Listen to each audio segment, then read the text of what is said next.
The world's most advanced democracy is in the final throes of delivering its next president, and it has been a long and complicated labor.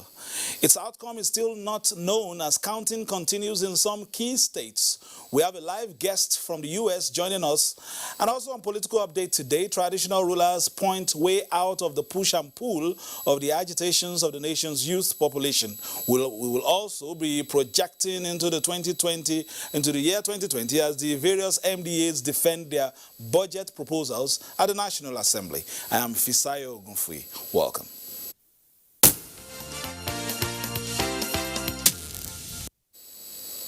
Vote counting continues in several states in the U.S. as the presidential election goes to the wire. While the figures put challenger Democratic candidate Joe Biden with a slight lead, the incumbent President Donald Trump's camp is challenging the transparency of the process. The results of the U.S. presidential election is hanging on the vote count in a handful of key states. As it stands, there are 5 states still left uncalled, including crucial prizes such as Pennsylvania and key small state Nevada, as well as Georgia, North Carolina, and Alaska. Much of the delay comes from this year's flood of mailed-in ballots due to the coronavirus pandemic. The latest Electoral College poll results shows that Joe Biden has 253 college votes, while President Trump has 214. However, it is expected that the president will win in some of these states where votes are still being counted.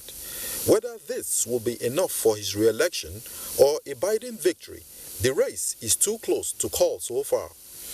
After taking similar legal action in other key battleground states, the Trump campaign has filed a lawsuit in Nevada. President Trump has repeatedly alleged electoral fraud and irregularities in states in which either Biden is leading or Trump's lead is shrinking. Joe Biden has, however, urged his supporters to remain calm as votes are counted, adding he has no doubt he will emerge the winner. Joining us again for the 3rd time this week from Chicago, Illinois, the United States of America, to give us an update on the U.S. election is Dr. Janice Marie Collins, a professor of journalism and a multi-Emmy and Associated Press Award-winning journalist and documentarian. Doctor, how are you? I'm tired, but I'm well. I won't complain. I haven't slept in 4 days, but I'm good. Thank you for asking. Of course, as you alleged, as you said, watching and waiting, the increasingly crucial states is exhausting. Also for me. So let's look at it. It's been some kind of vigil. So what is the state of play at the moment? Well, basically, overnight, literally overnight, the flipping of the states have occurred. So basically, Biden now has a slight lead in most of the states, in 4 of the states, 3 to 4 of the states. It kind of fluctuates, it seems, every 3 to 4 hours. So that it's come to the point where, starting at 7 o'clock this morning, which is just 7 minutes ago, the counting has started again. And depending on the math, it really is math. Biden has increased in certain areas and decreased in certain states, and the same thing for Trump. So basically, it's running to the finish line, who is basically going to win. But they seem to think that Biden has leaned in a lot more with the numbers, where it looks like, one or two states. If he gets Pennsylvania, that's 20 votes. That's it. If he gets 2 other states, Nevada, Georgia, any of those that add up, he only needs 17 points. So it really is a nail biter, as they would call it. It is clutching, but we're excited about what's going to occur, what's going to happen. Okay, now we are hearing issues of litigations amid claims of election fraud. What is that all about? Oh, my. Well, let me say this. So President Trump's camp has basically filed lawsuits or asked for recounts, which we'll have with 5% difference. It's that close now that there will probably be a number of recounts just to make sure. But basically, President Trump's camp has filed lawsuits saying that There were 30 ballots found and not included. It was said that they were not allowed to observe the actual counting and the taking in of the ballots. But here's the deal with all of the litigations and all of the accusations. None of it has been proven. There is no evidence. And so it may be a political strategy in the fact that, I just want to make sure that Biden, if he wins, that he wins out and out, just correctly, ethically, whatever the case may be. But here's the issue with us in the United States. Basically, to file a lawsuit such as this and saying that some votes shouldn't be counted, for instance, President Trump's camp has said that the votes that came in after the voting day on Tuesday, Super Tuesday, they should not be counted. However, Supreme Courts in 3 states said that the votes can be counted, the ballots can be counted if it's postmarked by Tuesday, and they have 3 days to actually get it in and vote. So it's already been decided. There's nothing unethical going on whatsoever. So it may be a political strategy, but we're going to have to follow through with it since we are living in a free democracy. All right, Doc, yours is described as the most advanced democracy. I don't know if I'm off the mark or I'm just being too simplistic if I feel that all is not going as seamlessly as U.S. has advertised its democracy. I would have to say that I think it is. I think that I think it has been going really smoothly. If you think about it, there haven't been a number of uprisings and protests. There hasn't been any violence. We haven't had anyone killed in the streets, praise God. So to me, it is going quite well, especially with all the controversy, especially because we want the recounts, or we want recalls, or we want lawsuits, or speeches where President Trump has already said twice, 2 different evenings, that he's already won. And because of that, and we are still peaceful, there have been protests, but no one's been hurt. And so I think that our democracy, I'm very, very proud of the American people. I'm very, very proud of all of the people, white, black, brown, women, men, coming together and deciding this is the tightest race we have seen in quite some time. So I'm very proud of America. The tightest race, the largest numbers as we are hearing. But how close are we to having a name? And when we do, is there likely to be the traditional call of concession and congratulations, or perhaps a handshake?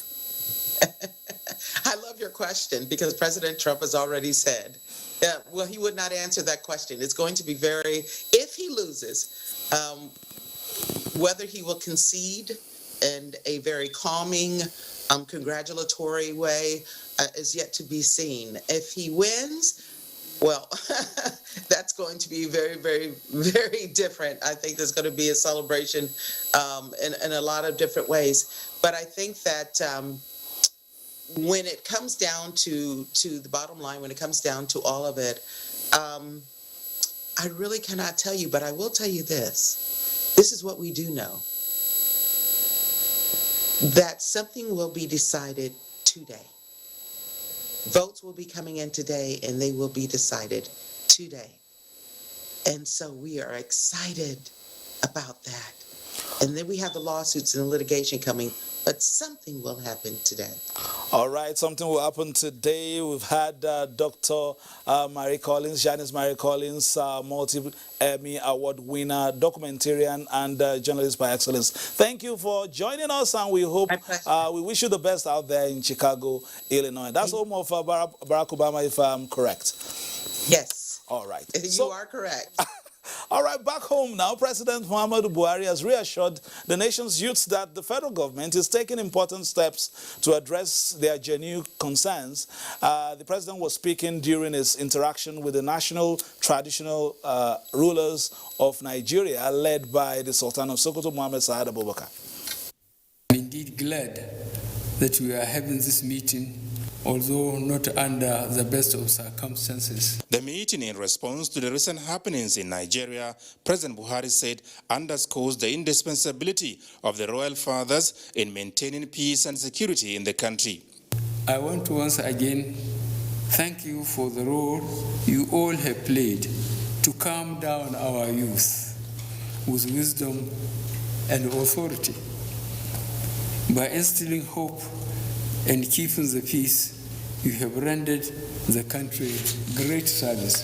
Strong, transparent efforts, the president said, are underway towards addressing those he described as rogue elements of the Nigeria police. The Nigerian police force will also undergo much needed reform that covers welfare, working conditions, and code of conduct that will usher in a more professional workforce. To succeed in all of this, we would require your support and voice to help amplify the message. Your proximity to the people places you in a unique position to communicate and to ensure that our response is targeted and impactful. President Buhari maintained that there is no hiding place regarding the government's response to the insecurity concerns, youth unemployment, job creation, boosting industrialization, and preparing for a transition into a digital economy. To succeed in all this, he however said the role of the monarchs as guardians of traditional values and culture is most critical, but insists that they must not compromise their neutrality, which confers on them moral authority and legitimacy. I have asked my chief of staff to travel to various parts of the country and directly engage with you as part of this process. He will be reporting back to me your various perspectives. The Ooni of Ife, on behalf of the Council of Traditional Rulers of Nigeria, presented to President Muhammadu Buhari the outcome of his deliberations on the state of the nation occasioned by the recent NSAS protest in parts of the country.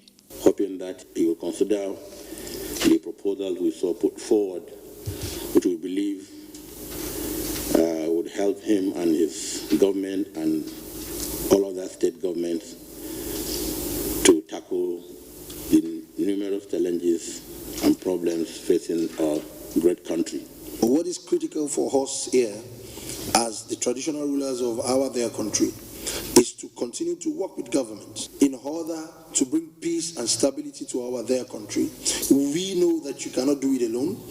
We know that you are doing your very best from all strata of government, but we want to tell you and assure you today that we are still much available. Anytime you call on us, any day you call on us, we are ready to serve our nation. Two foremost traditional rulers representing each of the 6 geopolitical zones of the country attended the meeting.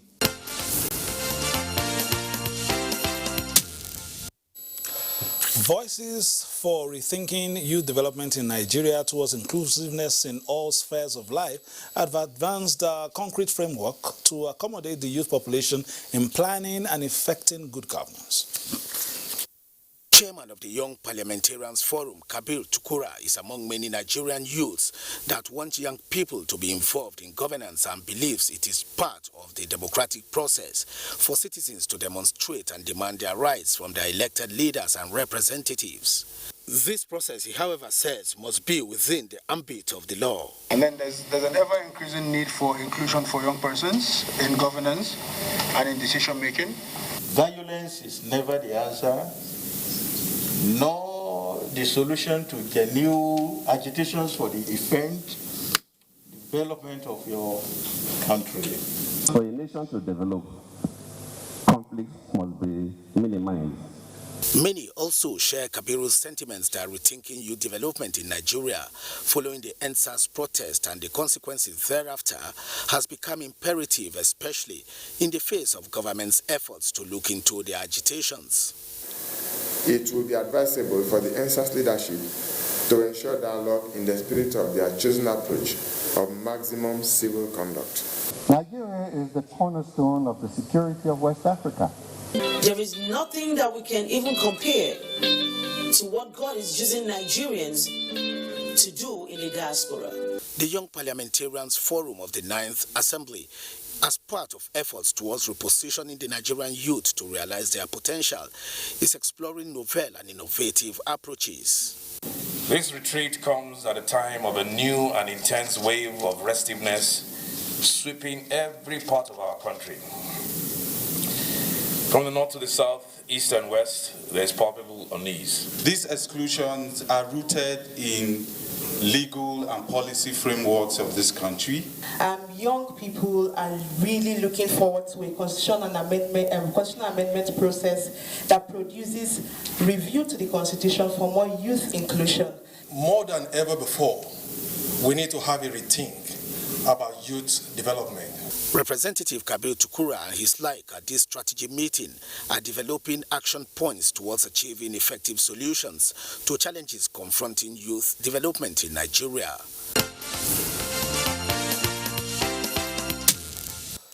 The Nigeria Governors Forum has commended the coalition against COVID-19 on its position over the recent attacks on palliative warehouses in some parts of the country.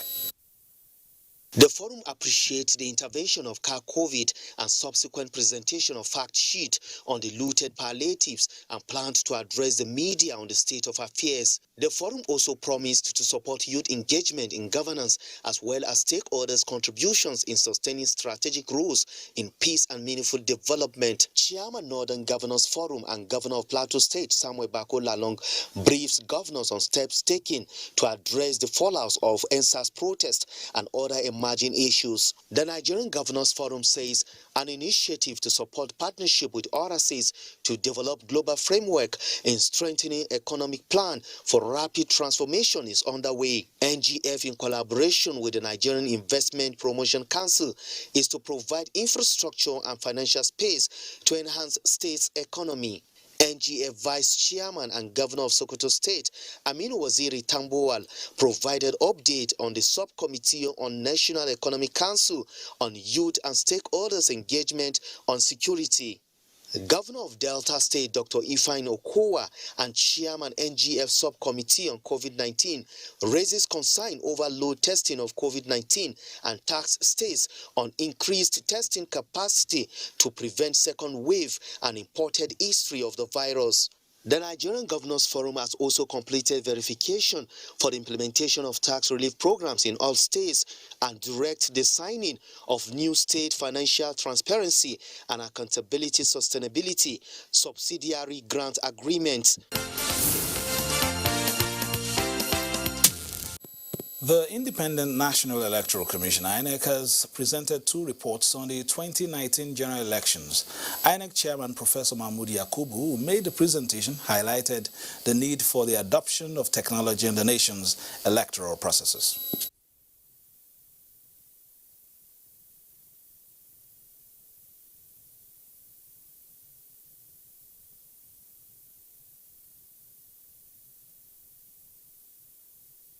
It contains 180 recommendations that either require administrative action by the Commission or amendments to strengthen the existing electoral legal framework by the National Assembly.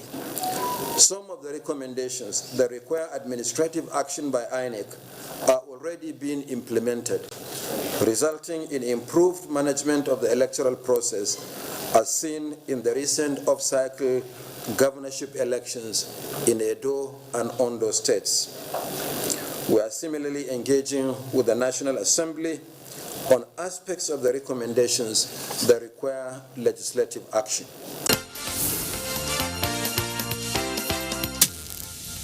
Now, Friday, the 6th of November 2020 is the last working day for 5 INEC national commissioners as their 5-year tenure ends on Monday, the 9th of November 2020. One of them is Amina Bala Zakari from Jigawa State, who served twice as national commissioner and at a point acted as INEC chairman. She sat down for a chat with NTA's Mia Ogidi. stood firm because I know what I am. I know I'm not the kind of person they're talking about. I always tell people jokingly that, oh, who is that Amina they're talking about? Because I don't know her. The Amina I know is a steadfast, honest person that delivers on assignments. And being in charge of collation center didn't mean I'll do the collation of the results. Everybody that knows the laws would know that it is not just handed over to anybody. The chairman is the chief electoral officer of the country, and people have seen what happened in 2015 at that same collation center. So where will it be different in 2019? Basically, that job was just, I call it a glorified event planner.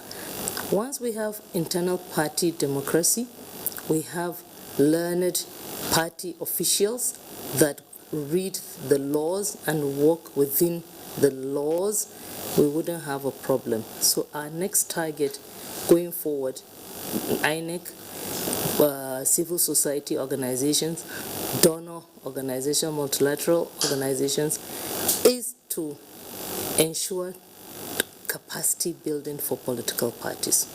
Whoever becomes a leader of the political parties must subject himself to capacity building, and then a lot of information at the grassroots about democratization. People ought to understand what is democracy.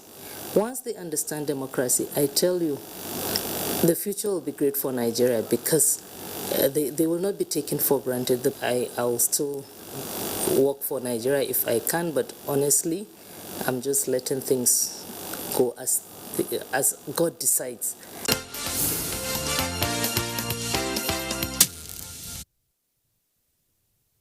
An extraordinary National Convention Planning Committee of the ruling All Progressives Congress (APC) has commenced nationwide revalidation and registration of members.